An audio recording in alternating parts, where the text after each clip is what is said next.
चला आपण बुद्धिमत्तेचे पहिलं प्रकरण या ठिकाणी पाहत आहोत। या अगोदर आपले 40 उदाहरण झाले होते। आता आपण 41व्या उदाहरणाकडे वळू।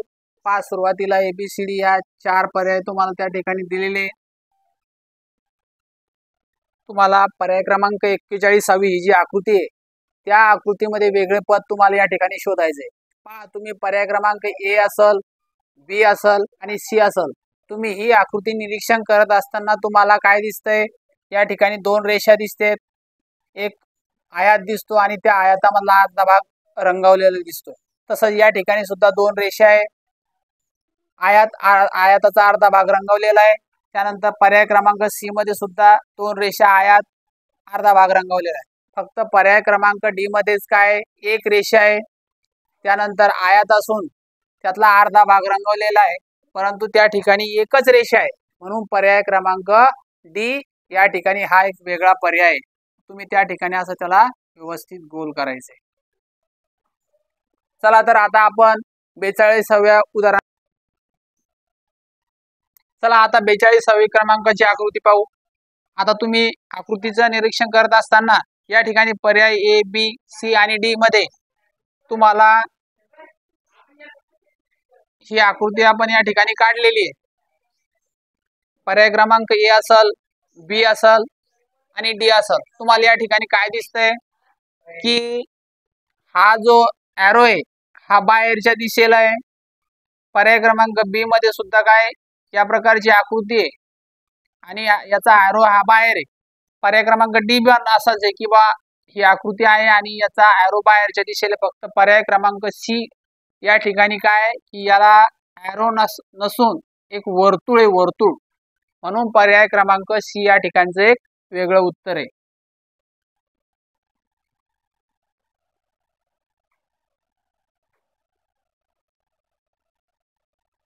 चला तर आपण 43व्या क्रमांकाकडे येऊ।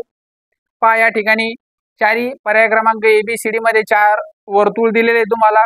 त्यानंतर वर्तुळाच्या आत एक आयताकृती एक आयताकृती चिन्हाप्रमाणे काय एक आयत असून त्याला एक खाली या ठिकाणी अशी एक रेषा ओढलेली आहे आणि या साईडला काय एक छोटं वर्तुळ रंगवलेलं आहे, म्हणजे खाली कोर आहे, रिकामा येते। आणि पर्याय क्रमांक B मध्ये, C मध्ये आणि D मध्ये या ठिकाणी तुम्हाला सरळ सरळ काय दिसतंय? पर्याय क्रमांक B असेल, C असेल, D मध्ये जशी पर्याय क्रमांक A मध्ये जशी आकृती आहे तशी या तिन्ही मध्ये सुद्धा काय त्या ठिकाणी दिसत नाही।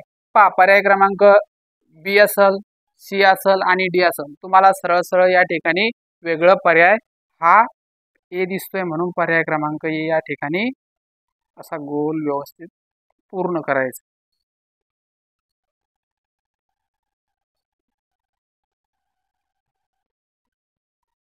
चला आता आपण 44व उदाहरण या ठिकाणी पाहू। या ठिकाणी पर्याय क्रमांक ABCD त्या तुम्हाला दिलेले। पर्याय A मध्ये B दिलेला आहे, पर्याय B मध्ये F आहे, पर्याय क्रमांक C मध्ये M आहे आणि पर्याय क्रमांक A मध्ये काय पर्याय क्रमांक D मध्ये काय A। आता तुमच्या हे लक्षात आलं असेल B, F, M हे काय आहेत?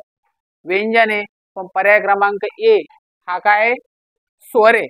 आता तुम्हाला मी त्या दिवशी या व्हिडिओ मध्ये सांगितलं होतं की आपले 5 स्वर आहेत, AEIOU हे आपले 5 स्वर आहेत, बाकी सर्व काय व्यंजन आहे। तर व्यंजनामध्ये B, F आणि M हे या ठिकाणी व्यंजनामध्ये येतं, म्हणून पर्याय क्रमांक A हा स्वर असल्यामुळं तो या ठिकाणी वेगळा होतो।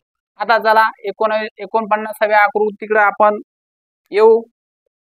आता बस, पर्याय क्रमांक A मध्ये 49 आहे, पर्याय क्रमांक B मध्ये 64 आहे, पर्याय क्रमांक C मध्ये 13 आहे आणि पर्याय क्रमांक D मध्ये 81 आहे।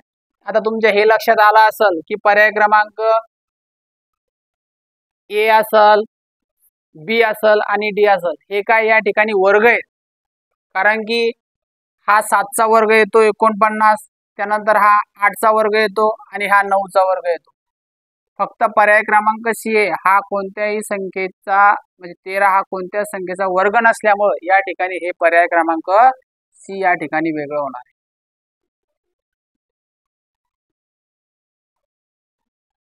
आता आपण आपल्या क्रमांक 46व्या आकृतीकडे वळू. पहा या ठिकाणी पर्याय क्रमांक ए मध्ये मुळा दिलेला आहे, बी मध्ये गाजर आहे, त्यानंतर पर्याय क्रमांक सी मध्ये टोमॅटो आणि पर्याय क्रमांक 4 मध्ये बीट आहे. आता तुमच्या हे लक्षात आलं असेल, मुळा, गाजर आणि बीट हे काय जमिनीच्या खाली येणारे असल्यामुळं आणि पर्याय क्रमांक सी हे झाडाला येतं, त्याच्यामुळं पर्याय क्रमांक सी या ठिकाणी टोमॅटो हा वेगळा आहे.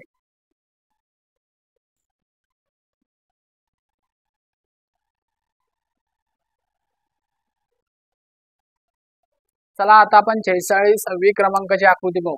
या ठिकाणी पर्याय क्रमांक 46 मध्ये ABCD 4 पर्याय दिलेले आहेत. तुम्हाला एक वर्तुळ आहे आणि त्या वर्तुळाचे 4 भाग केलेले आहे, म्हणजे चारही ठिकाणी वर्तुळात 4 भाग केलेले आहे. फक्त बी असेल. पहा आता या ठिकाणी बी काय दिसतोय, ए मध्ये काय याच्या समोरच सरळ सरळ काय याच्या समोरचाच भाग आहे, पण याच्या पर्याय क्रमांक बी मध्ये काय दिसतंय, सी मध्ये काय दिसतं आणि डी मध्ये काय दिसतं, की तुम्हाला याची जी विरोध बाजू आहे म्हणजे समोरासमोर सरळ सरळ याच्यामध्ये काय विरोध बाजूला काय समोरची बाजू रंगवलेली, याच्या सुद्धा विरोध समोरची बाजू रंगवलेली.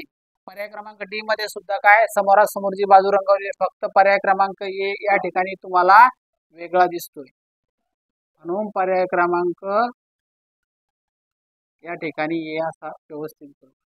चला आता 47व्या क्रमांकाकडे वळू आपण. या ठिकाणी तुम्हाला 4 पर्याय ABCD दिसतात आणि त्यामध्ये स्वस्तिक काढलेलं आहे आपण चारही पर्यायामध्ये. पहा आता तुमच्या हे लक्षात आलं असेल, याच्या अपोजिट याच्या विरोध दिशेला काय हे वर्तुळ आहे, पण ते दोन्ही याच्या ठिकाणी रंगवलेले, याच्या सुद्धा विरुद्ध हे रंगवलेले, याच्या सुद्धा विरुद्ध हे या ठिकाणी तसंच आहे. फक्त डी मध्ये सुद्धा काय समोरासमोरील जे वर्तुळ आहे हे रंगवलेले आहे. फक्त पर्याय क्रमांक सी मध्ये काय या ठिकाणी 3 वर्तुळ या ठिकाणी रंगवलेले, कोरं ठेवले म्हणजे रिकामा ठेवलेले, म्हणून त्या ठिकाणी तुमचं पर्याय क्रमांक सी या ठिकाणी हे उत्तर होणार आहे. चला तर आता 48व्या क्रमांकाकडे वळू. तुम्हाला पर्याय क्रमांक ABCD 4 मध्ये 3 छोट्याले वर्तुळ दिसतात. पर्याय क्रमांक ए मध्ये काय पहिलं वर्तुळ रंगवलेलं आहे आणि तिसरं रंगवलेलं आहे, मधलं कोरं सोडलेलं आहे. त्यानंतर पर्याय बी मध्ये सुद्धा काय पहिलं आणि तिसरं त्या ठिकाणी रंगवलेलं आहे. डी मध्ये सुद्धा काय पहिलं आणि तिसरं त्या ठिकाणी रंगवलेलं. फक्त पर्याय क्रमांक सीच असा आहे की या ठिकाणी एकच वर्तुळ त्या ठिकाणी रंगवलेलं आहे, म्हणून पर्याय क्रमांक सी या ठिकाणचं वेगळं उत्तर आहे.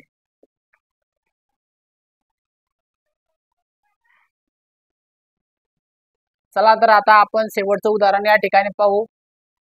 पर्याय क्रमांक ए मध्ये पनीर, पर्याय बी मध्ये दही, त्यानंतर सी मध्ये ताक आणि डी मध्ये बर्फ.